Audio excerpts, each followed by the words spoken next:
Vamos a abrir la segunda carta del apóstol Pablo a los tesalonicenses. Voy a ver si puedo terminar. El último capítulo que nos quedó es el capítulo 3.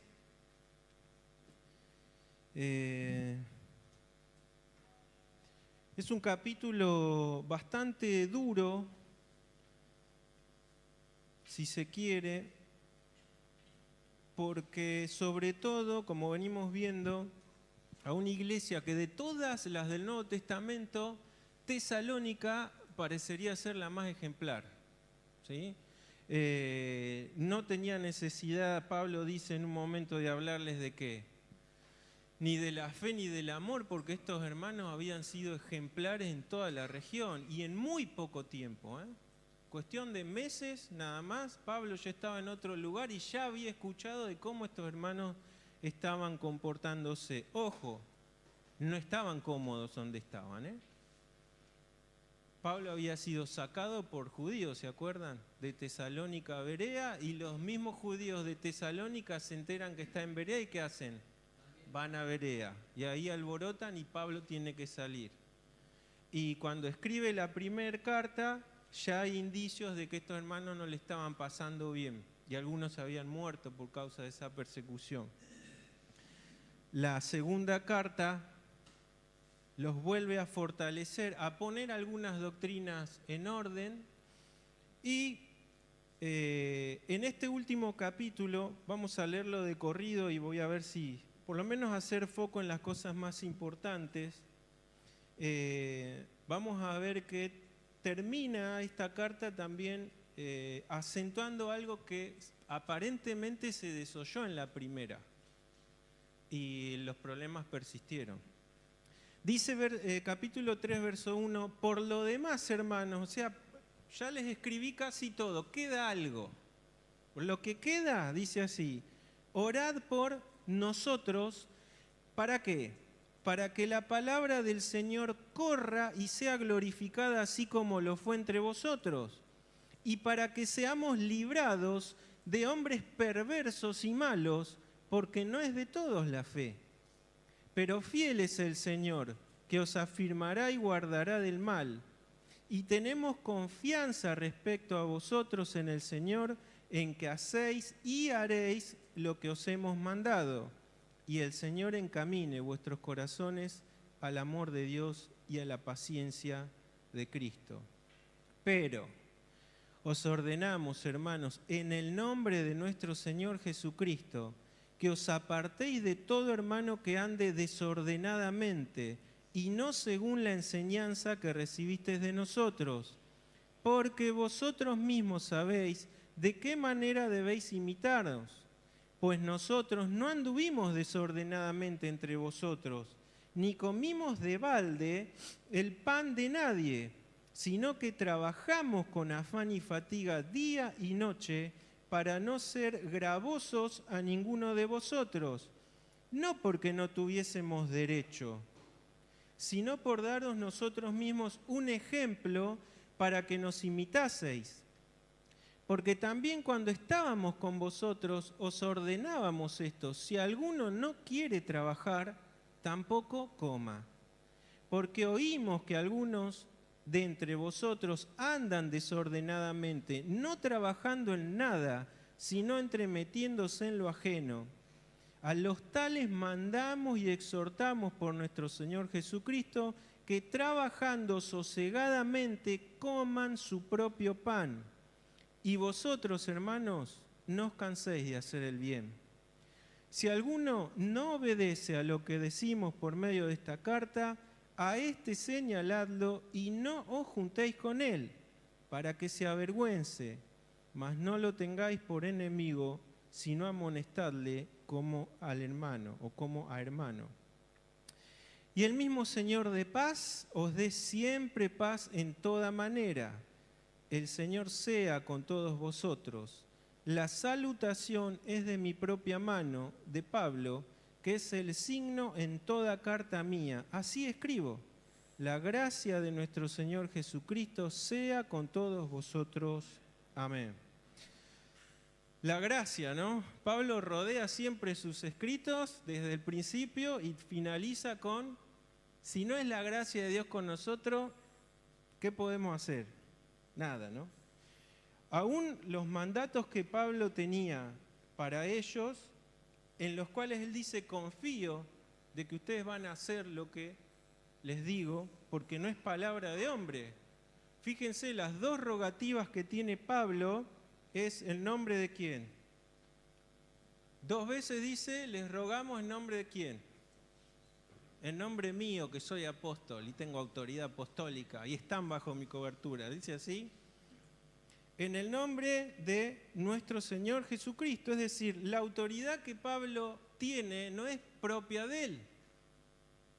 Viene de alguien que lo tiró de un caballo o de un burro. Algunos dicen que no era un caballo, no importa. Lo tiró al piso y lo dejó ciego, humillándolo. Y le dio un propósito para la vida. La autoridad que él tiene fue dada por Cristo mismo. Él siempre lo reconoce que es el abortivo, dice en un momento, ¿no? Entonces, de ninguna manera él se iba a poner acá con mi autoridad. A pesar de que dice en un momento que él no porque no tuviese derecho. Vamos a leer algunos textos. Es interesante ver cómo empieza el capítulo 3. Lo primero que él arranca en el capítulo 3, que es con una rogativa también, ¿qué dice? Oren por mí, dice Pablo. Pablo, vos vas a necesitar un superapóstol, podríamos decir nosotros, ¿no? Que lo vemos con tantas cosas. Pablo es consciente de qué? De su debilidad. Es consciente que también es un hombre que sufre tentaciones y que aún lucha dentro de sí con su vieja naturaleza y que necesita más que nadie las oraciones de los santos. Ahora, no es para que él sea próspero la oración, para que le vaya bien, tenga muchos bienes, para esto del evangelio de la prosperidad, ¿no? De que muchos se sirven de las ovejas y no sirven a las ovejas. Es al revés, ¿no? Las ovejas son las que se les saca para llegar a un estatus. Pablo no pide por él en sí, ni por su bienestar, ni porque... Sabemos que Pablo tuvo muchas enfermedades, sufrió persecuciones, cárceles, azotes y tantas cosas. Pero hay 2 cosas que pide Pablo acá. Y en esto me hace acordar a Santiago cuando dice, oran, piden y no reciben, ¿por qué? Porque piden mal, ¿para qué? Para sus propios deleites. Y este mismo principio tiene Pablo. Acá él no dice, oren por mí para que me vaya bien, para que, ¿no? Para que ande con mucha salud. Y era noble que incluso Pablo podría pedir eso. Pero ¿en qué está interesado Pablo? En 2 cosas. Fíjense qué interesante esto, ¿no? Cómo él es consciente continuamente de que su vida, él está con un propósito. Y la oración es para que la palabra corra. Esa figura que trae él es como de los atletas que corrían hasta obtener una meta, ¿no? Y él dice así, como lo fue entre vosotros, vaya si la palabra fue efectiva con los tesalónicos o tesalonicenses. ¿Qué les parece a ustedes? ¿Había sido efectiva la palabra? No estuvo mucho tiempo Pablo con ellos, ¿eh? Ni siquiera llegó a establecer ancianos en esa iglesia cuando está.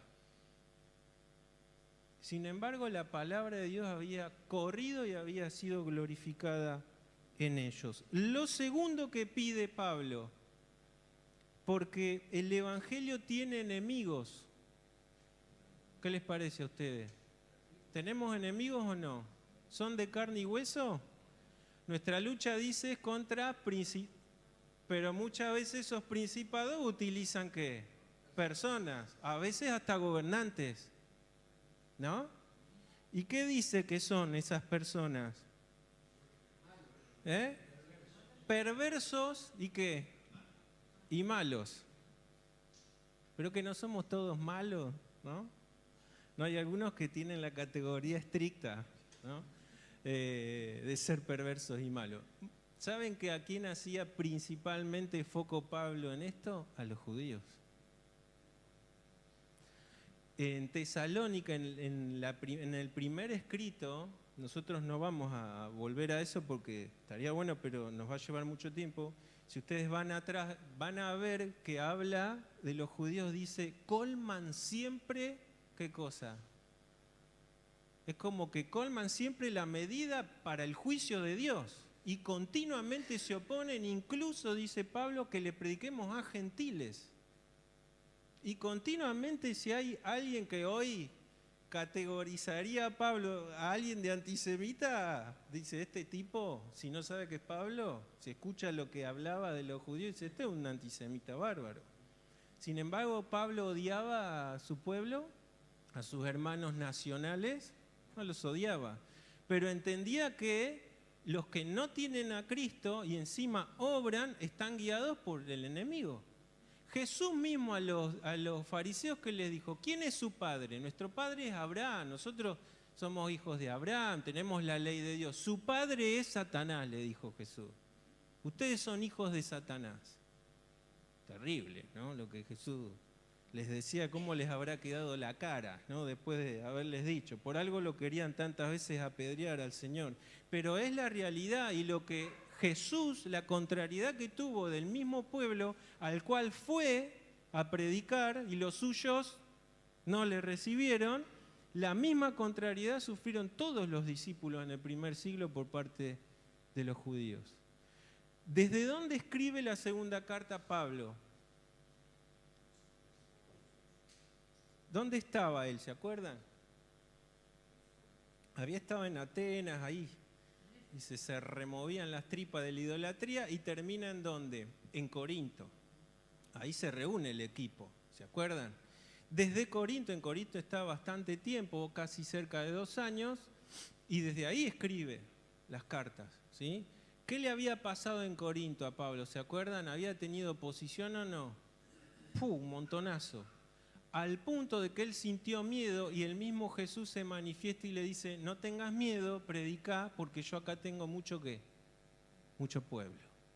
Y se fortalece Pablo para seguir predicando. Entonces él está predicando en Corinto, no fue una mejor estadía de la que fue en Tesalónica, quizás fue peor. Le dice, oren porque acá estoy, acá el evangelio se le están poniendo obstáculos por todos lados. Incluso se acuerdan, él había querido viajar a Tesalónica y él mismo dice, ¿quién se opuso? Satanás mismo se opone para que él no viaje, ¿no? Y hay 2 cosas que Pablo pide y que también tiene que ser nuestra oración, que el evangelio que prediquemos con nuestra boca y con nuestra vida, porque nuestra vida debe predicar más fuerte aún, pueda correr. Lo que le hablamos al compañero, a la compañera, al amigo, al kiosquero, al compañero de trabajo, a quien sea, que sea palabra de Dios que corra y que lleve gracia. Y como también en la oración del Padre Nuestro, líbranos del maligno, decía la oración, ¿no? O del mal traducen alguna. Lo mismo pide Pablo acá. Hay hombres perversos y malos que se oponen y se van a seguir oponiendo toda la vida porque la luz vino al mundo y los hombres amaron las tinieblas. ¿Por qué? Porque sus obras eran malas. Esos hombres seguirán estando y se van a oponer a nosotros. Y nuestra oración tiene que ser para que el Señor nos libre, si es su voluntad. Verso 6, avanzamos. Después de decirles que el Señor los encamine, el verso 5, al amor de Dios y a la paciencia de Cristo, hablábamos la vez pasada de esos estándares del cristiano tan altos, ¿no? Siempre ser santos porque yo soy santo, y siempre la medida es la medida de Dios, la medida de Cristo. Un cristiano también tiene que ser impelido a tener la paciencia que Cristo tuvo. ¿Tuvo paciencia Cristo o no? ¿Qué les parece? ¿No? Cuando lo fueron a apresar y se acuerdan quién saca la espada, ¿qué dijo? Yo lo defiendo a mi maestro. Era noble, era el Mesías. Tenían una idea equivocada del reino, pero él va a ser el Mesías el que instaurará el reino. Yo voy a luchar, voy a ser un soldado. Y Jesús le dice, mete tu espada. en la vaina. Y él dice, ¿no sabés que si le pido al Padre, cuántas legiones eran de ángeles, no van a estar acá? ¿Eso qué manifiesta del Señor?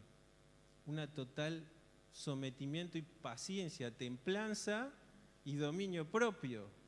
Siendo Dios, se dejó apresar por hombres miserables, escupir, coronar, flagelar, por amor a nosotros.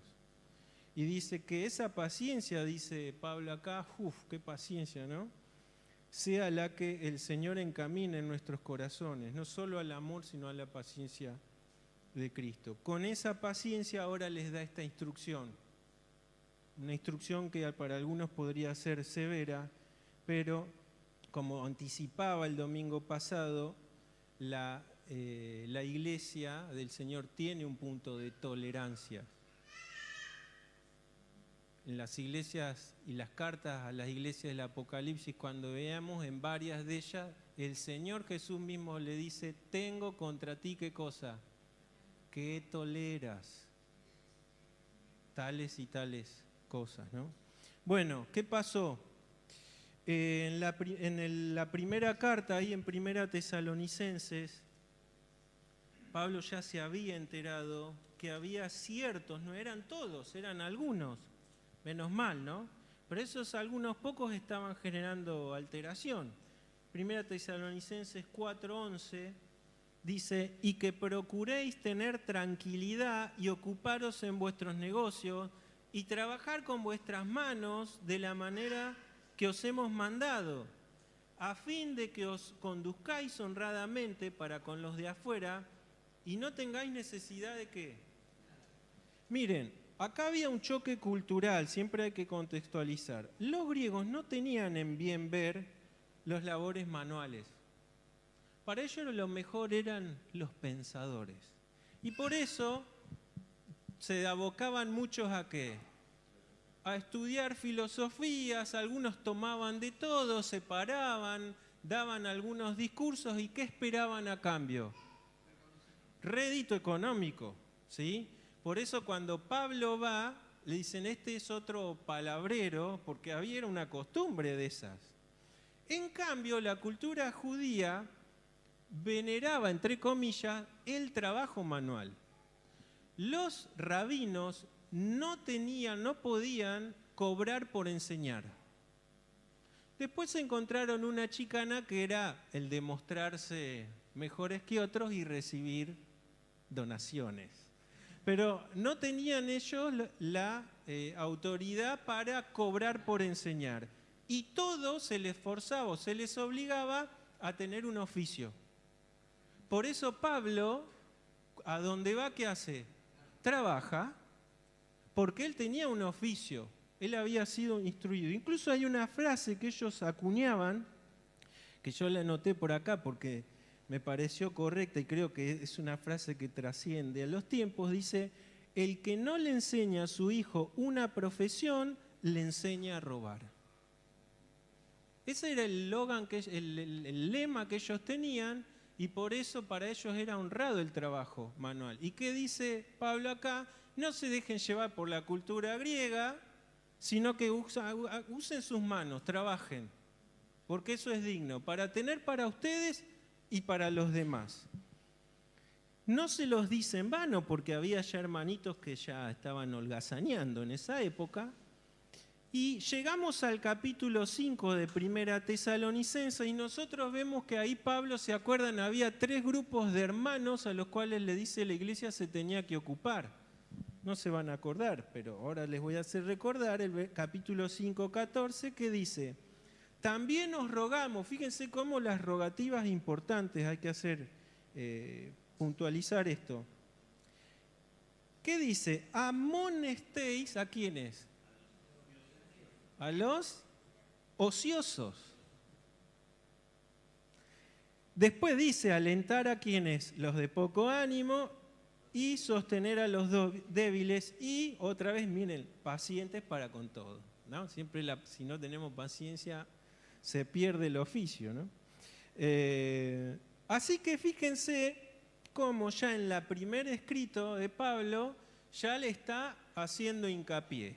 La primera vez que él fue, lo notó, la segunda vez escribe, la primera carta lo dejó plasmado, dice acá hay que amonestar, y en la segunda carta se complicó. Porque se ve que estos hermanitos, a pesar quizá de la amonestación, o puede que haya sido una amonestación leve también, ¿qué pasó? Persistieron en la práctica que tenían. Hay muchas especulaciones con respecto a esto, la verdad que no tiene mucho sentido el por qué. Algunos dicen que tiene relación con el capítulo anterior que leímos, de que algunos decían como Cristo ya viene, ¿para qué? ¿No? Si ya está a la puerta del Señor, ya vino, ya está, es inminente, está acá, ya es el tiempo, ¿no? Pablo les tiene en el capítulo que decir, no es el tiempo, no es, falta para eso, ¿sí? Y entonces dice ahora que había un paso más, ya la amonestación ya fue dada, no hicieron caso a la amonestación, próximo paso, ¿cuál es? ¿Qué dice el verso 6? Apártense de todo hermano que ande desordenadamente y no según la enseñanza que recibiste de nosotros.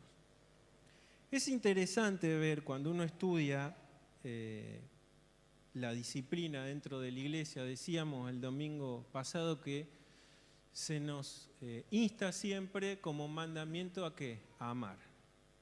Dice la traducción entrañablemente, lo que en realidad significa es haciendo fuerza.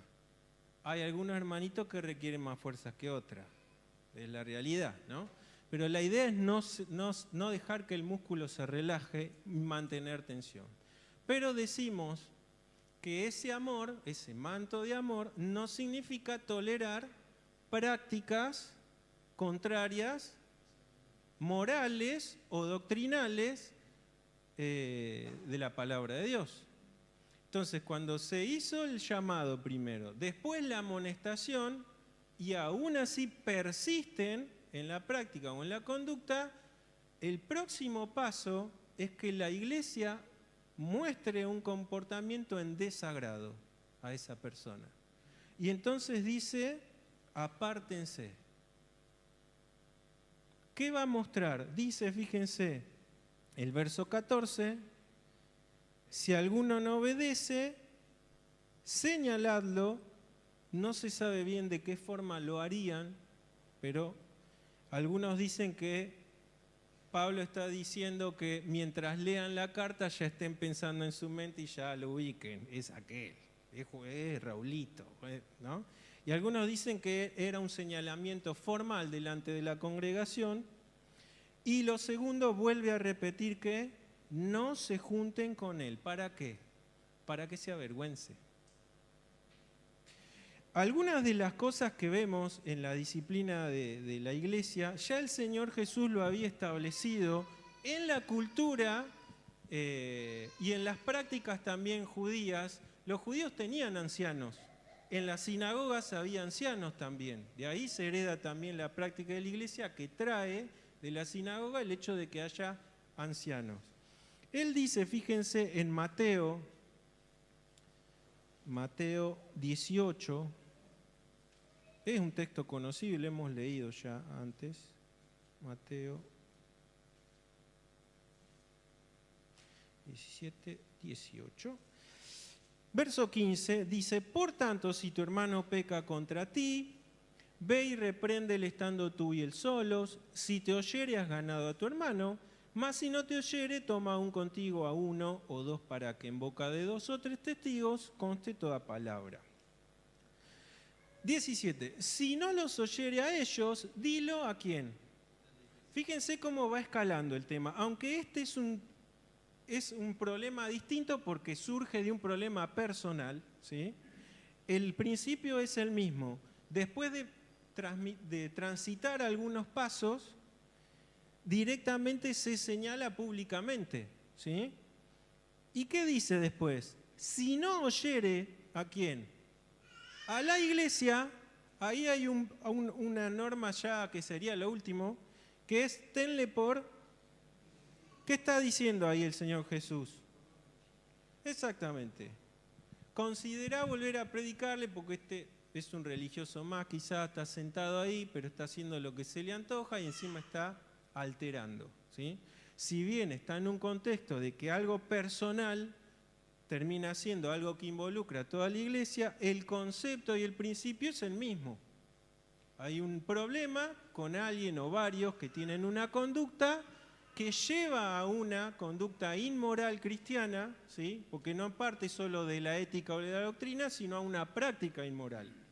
Ya sea lo sexual, como ahora vamos a leer, o ya sea estas conductas que estaban pasando acá, fomentando la ociosidad.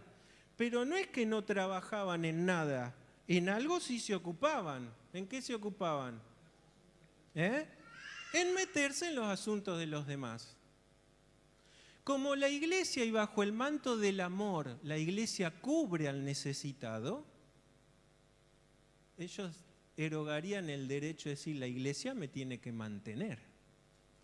Pero teniendo la posibilidad de trabajar, porque el mandato no es, dice si alguno no quiere trabajar, no dice no puede trabajar. Hay personas que realmente no pueden trabajar. Es lógico que la iglesia pudiera ¿qué? Mantenerlos. Pero acá el hecho es que estas personas tenían 2 patitas, 2 manitos, estaban con posibilidades de trabajar. No querían trabajar. Que no coman. Es decir, háganle pasar un poco de hambre a que aprendan. A eso se refiere. Con las viudas, ¿se acuerdan también? Hay un mandato, la religión pura y sin mácula, dice Santiago, ¿cuál es? Acordarse de los necesitados. En esa categoría, ¿quiénes estaban? Las viudas y los huérfanos. Pero Pablo le dice a Timoteo, a las viudas jóvenes no las admitas. Qué discriminador Pablo, che. Las viudas jóvenes que se casen. Porque tenían la práctica de que iban de casa en casa, chismosas, las trata de chismosas. Y a las demás viudas, Pablo, las que tienen hijos, que las puedan mantener, tampoco. Que no sean una carga para la iglesia. Que la iglesia se ocupe de realmente las personas que tienen imposibilidad de ser mantenidas. La iglesia no es un centro de asistencialismo. Esto a veces con la idea del socialismo se ha metido en las cabezas de algunos cristianos, incluso a nombrar que Jesús fue el primer socialista, ¿no? No, querido. El principio bíblico es que Dios trabaja. Cristo mismo dijo, mi Padre trabaja, ¿no? Algunos argumentan de que el trabajo fue la maldición y la entrada del pecado. No si Adán trabajaba antes de que el pecado entrara. ¿O ustedes creen que Dios puso a Adán en el huerto para panza al sol? ¿No? Le dio un trabajo en el huerto que hacer. ¿Y a quiénes escogió Dios a lo largo de la historia para su obra? ¿A vagos? Todos estaban trabajando, todos estaban ocupados en algo. Incluso sus discípulos remendaban red y Jesús ¿qué hizo? Los llamó. Vengan, ahora van a ser pescadores de hombres. Por eso es muy peligroso el hecho de que se nos metan a veces incluso ideas raras, incluso políticas, de que por el amor hay que darle a todos. No, a todos no. Y la Biblia es muy específica en eso. Al realmente necesitado, sí. Pero al que puede trabajar y no trabaja, no. Y más todavía si encima se están metiendo en cosas ajenas, alterando que la paz de la iglesia. Dice 1 Corintios, vamos terminando, 1 Corintios,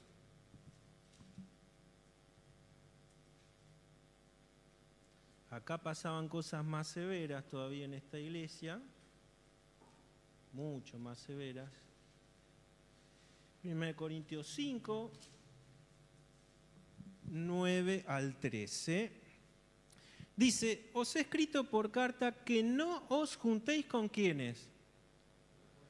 Acá sabemos que había otros problemas en la iglesia, que, Corinto era una acrópolis, había un culto bastante entregado a la fornicación, ¿no? Y eso se metía a la iglesia.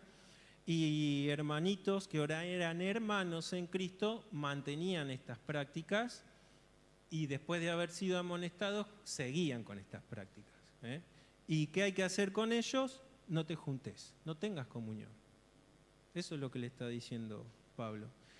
No absolutamente con los fornicarios de este mundo, o con los avaros, o con los ladrones, o con los idólatras, pues en tal caso sería necesario salir del mundo. Es decir, no se hagan menonitas o cuáqueros, porque en el mundo van a encontrar todo esto. Jesús dijo, no te ruego que los quites del mundo, líbralos del maligno, porque en el mundo tenemos que ser luz y sal.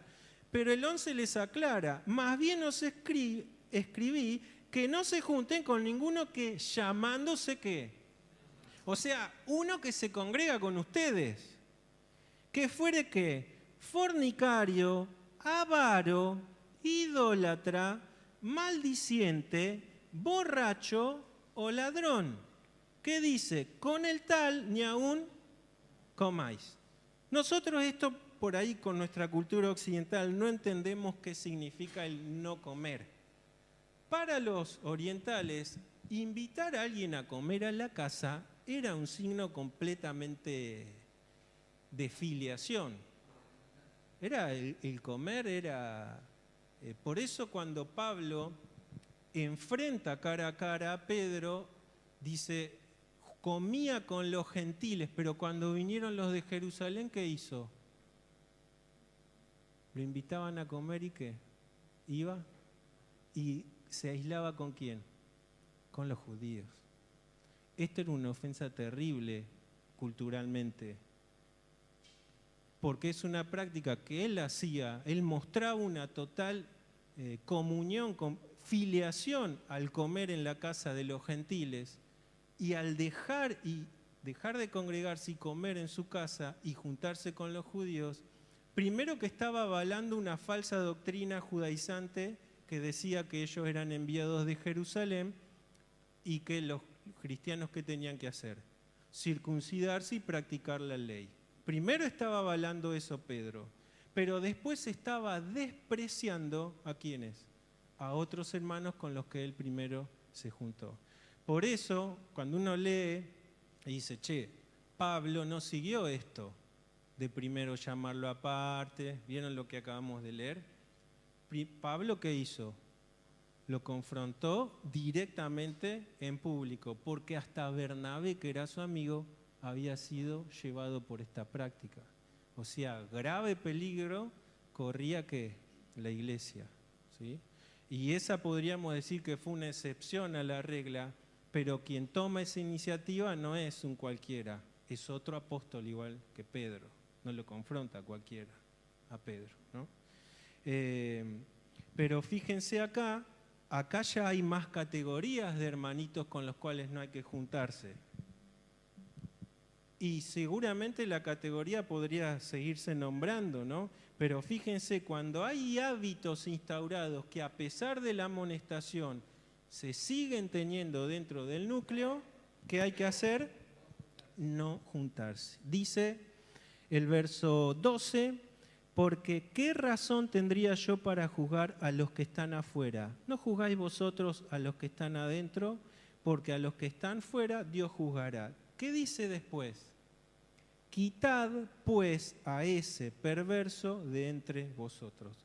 Este es el último punto de la disciplina cristiana, la expulsión de la comunión. Nadie quiere llegar a eso, nunca la iglesia. Y tanto es lo que han evitado llegar a eso, que como decíamos en la iglesia del Apocalipsis, toleraban todas estas prácticas, las cuales Cristo mismo aborrecía. Ay, pero hay que amarlos. Y los mantenían ahí. El último texto que tengo con respecto a esto es Tito.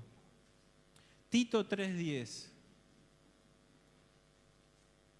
Me quedan 5 minutos, ya termino. Tito 3:10. Se me perdió Tito.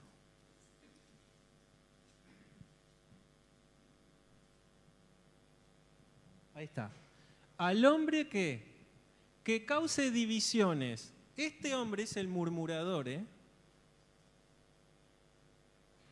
No solo son los fornicarios, ladrones, eso parece que son cosas, viste, ay, claro, ¿cómo no vas a amonestar y expulsar a un fornicario o a un ladrón, ¿no? Este es el murmurador, el que siempre está hablando mal del anciano, de la iglesia y de los hermanos. Este genera divisiones en la congregación. En Corinto estaba pasando esto también, ¿eh? ¿Después de qué? De una y otra, deséchalo. Esa palabra es fuertísima. Es como alguien que tira algo a la basura, ¿eh? La idea de esto, obviamente estamos en otro tiempo, donde no habría iglesias cada 10 cuadras, ni muchas denominaciones, ni nada de esto. Esta práctica no era exclusivamente como una cosa negativa. Si este era realmente un hermano en Cristo, iba a sufrir. ¿Saben lo que es estar solo como cristiano en medio de una cultura completamente pagana y contraria al cristianismo? Era terrible. Si eso de echarlo no lo hacía volver en razón, y bueno, confirmaba que este era un gentil y publicano, como dice el Señor. Porque un verdadero cristiano iba a decir, che, no, tan soberbio no puedo ser. Tengo que ser humilde, pedir perdón, dejar de hacer esto y volver. Porque solo no puedo, ¿no? Pero fíjense cómo van las escalas en la disciplina también dentro de la iglesia. No es nada lindo hablar de esto dentro del núcleo de una iglesia, pero es palabra de Dios. Y uno puede entender que esto es algo duro, ¿no? Pero es menester, ojo, a veces le echamos el fardo a esto que lo haga el pastor, ¿no? Pero cuando Pablo está escribiendo ahí, es una práctica colectiva la de separarse de estos hermanitos, entre comillas. Dice así, porque tampoco vamos a poner tanto ahínco sobre eso, sino dice el 15, que me gusta ese texto, no lo tengan por qué, por enemigo, sino que amonestarle como el hermano, ¿sí? Es decir, Pablo le está diciendo, todavía no los consideren al hecho de expulsarlo de la congregación. Amonéstenle como hermano, evalúen a ver si vuelve, ¿no? Ahora que escribí esto de una forma mucho más categórica y radical, vamos a ver qué pasa. Amonéstenlo como hermano, sepárense de él y vean qué reacción tiene. No sabemos qué pasó con esto. Si hubiese una tercera de Tesalonicense, no hubiésemos enterado. Pero no sabemos. Pero la idea, hermanos, de la disciplina en la iglesia es la misma disciplina que Dios tiene con sus hijos. ¿Por qué nos disciplina? Porque nos ama. ¿No? El amor también involucra exhortación, amonestación y disciplina. ¿Para qué? Para poder ser mejores, para poder ser más como Cristo. Me había quedado algo en el tintero, a ver, no, hablamos del trabajo, hablamos... Bueno, lo otro que termino con esto, dice del verso 12, después que le dice que coman su propio pan con su trabajo, el 13 dice, y vosotros, hermanos, es decir, está hablando primero a esos desordenados, pero el resto de la iglesia, ¿qué dice? No se cansen de hacer el bien. Hay una paráfrasis que me encanta, que dice así, miren, cualesquiera que sean las acciones de los demás, hagan ustedes lo correcto. No dejen que personas aparentemente religiosas, pero que sin embargo descuidan sus deberes, sean una influencia para que ustedes descuiden las vuestras, las suyas. Y otra paráfrasis dice, no deben exasperarse tanto por la conducta perturbadora de unos cuantos haraganes hasta el punto de cansarse en el ejercicio de la caridad hacia aquellos que realmente lo merecen. Porque esto también es un riesgo, que a veces entre las conductas de otros, como dicen, pagan justo por pecadores, ¿no? Está ese refrán, pero es una realidad a veces, por eso dicen, nunca se cansen de hacer el bien hasta no desmayar, dice en un momento, ¿no? Así que las prácticas de los demás a nosotros no nos quiten las ganas de seguir haciendo la voluntad de Dios a quienes realmente lo necesitan. Muchas veces, y a nosotros nos ha pasado, le hemos hecho bien a personas que no lo merecían y que encima nos embaucaron. Y va a seguir pasando. Pero eso no nos tiene que sacar a nosotros el mandato o el amor de seguir ayudando a personas. Primero a quienes, a los hermanos en Cristo, después a los demás. Sí, abrir los ojos y ver a quién realmente hay que ayudar también, ¿no?